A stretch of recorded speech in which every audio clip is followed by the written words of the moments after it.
अखर पर अलफ़ जो ॿिया वरक सभु विसार। अखर पर अलफ़ जो ॿिया वरक सभु विसार। अंदर तूं उजाड़ पना पढ़ंदे केतिरा। बिस्मिल्लाहिर्रहमानिर्रहीम। अस्सलामु अलैकुम। द हिस्ट्री ऑफ सिंध में मां आहियां तव्हांजो पंहिंजो तानवीर हुसैन। जीजी ज़रीना बलोच 1934 ईस्वी ते हैदराबाद जे ॻोठ अलादाद में मोहम्मद मूसा जे घर में जनमु वरितो। घर भातियुनि में संदसि वालिदा मोहतरमा गुलरोज़ साहिबा, संदसि भाइर यूसुफ ऐं मोहम्मद उस्मान बलोच शामिल आहिनि।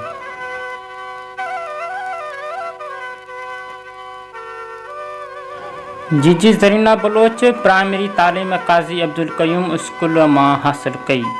1960 ईस्वी ते फाइनल जो इम्तिहान पास करे सिंध जे नियाणियुनि खे इल्म जी रोशनी फैलाइण लाइ उस्ताद जो मुक़दस पेशो इख़्तियार करे शागिर्दनि खे ख़ासि तौरु नियाणियुनि खे इल्म जी रोशनी ॾेई हिमथायो।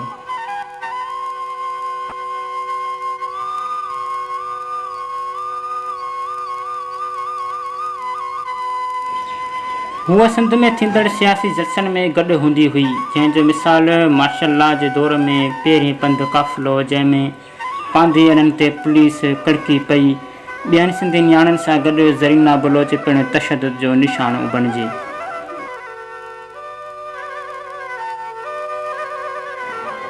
सिंध जी ख़ुशहाली ऐं आज़ादीअ लाइ ज़ियाउल हक़ जे दौर में खेसि 2 साल क़ैद पिणु काटणो पियो। अहिड़ीअ माउ खे पोइ सिंध छो न जीजीअ जो लक़ब ॾे। कोयल जहिड़े आवाज़ में पाण सिंधु देश जो क़ौमी तरानो पिणु ॻायो आहे। पाण साईं GM सैद जे नज़रिए जे तमामु घणो वेझो हुई। थींदड़ हर प्रोग्राम पिणु शिरकत कंदी हुई।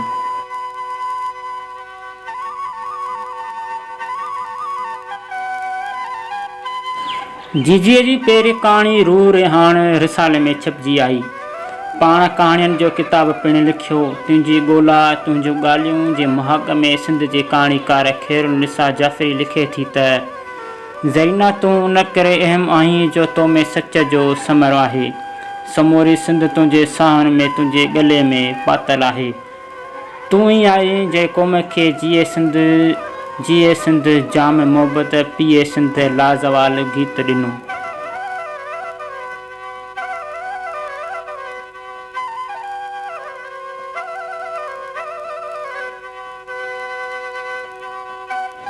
जीजी ज़रीना बलोच पाण हिकु उस्ताद, क़ौमी कारकुन, कहाणीकार, शाइरा ऐं ॻाणीअ सां गॾु अदाकार पिणु ख़ूब नमूने सां निभायो। संदसि कयल किरदारु आम हूंदो हो, कंहिं बि क़िस्म जी गैर ज़रूरी सिजावट न कई। जीजी दंगे मंझि दरियाउ, राणीअ जी कहाणी, झंगल, कारवां, दीवारे आन ऐं ॿियनि ड्रामनि में अदाकारी करे चुकी आहे।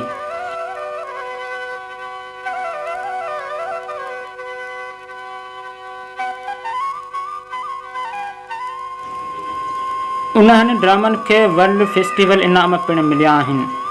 जीजीअ खे Latif award, Qalandar award, Saga award, Waheed award, Ram Panchwani award ऐं ॿियनि लातदाद एवार्डनि सां पिणु नवाज़ियो वियो आहे।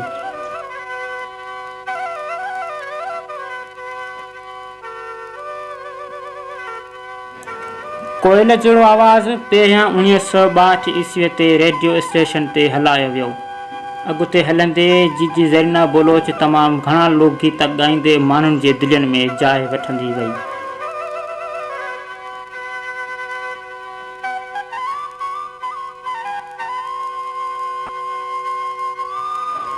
पाण उस्ताद जमन खां पिणु सिख्या वरिती। हिन जो आवाज़ माण्हुनि खे एतिरो त झमाए छॾियो जो जॾहिं हू मोर थो टिले राणा चवंदी हुई त माण्हुनि जे दिलनि जी धड़कन तेज़ थी वेंदी हुई ऐं हू ख़ुशीअ मंझां नचणु शुरू थी वेंदा हुआ ऐं पंहिंजो पाण खे संभाले न सघंदा हुआ।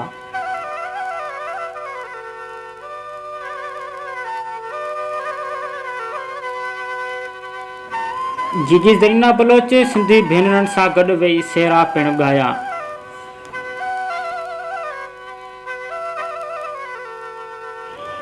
जीजी ज़रीना बलोच 25 अक्टूबर 2005 ईस्वी ते लियाकत नेशनल अस्पताल कराचीअ में दिमाग़ी कैंसर सबबि फ़ौत थी वई ऐं असां खां हमेशह जे लाइ विछड़ी वई।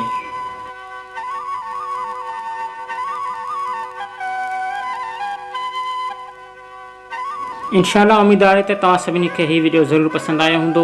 सो असांजे हिन चैनल खे सब्सक्राइब करियो ऐं बेल जे निशान खे आल ते सेट करे छॾियो ऐं असांजे हिन वीडियो खे ज़रूरु लाइक करियो। सो मिलंदासीं हिकु नए दिलचस्प ऐं हिस्ट्रिकल वीडियो में। तेसीं ताईं असांखे ॾींदा इजाज़त। अल्लाह हाफ़िज़।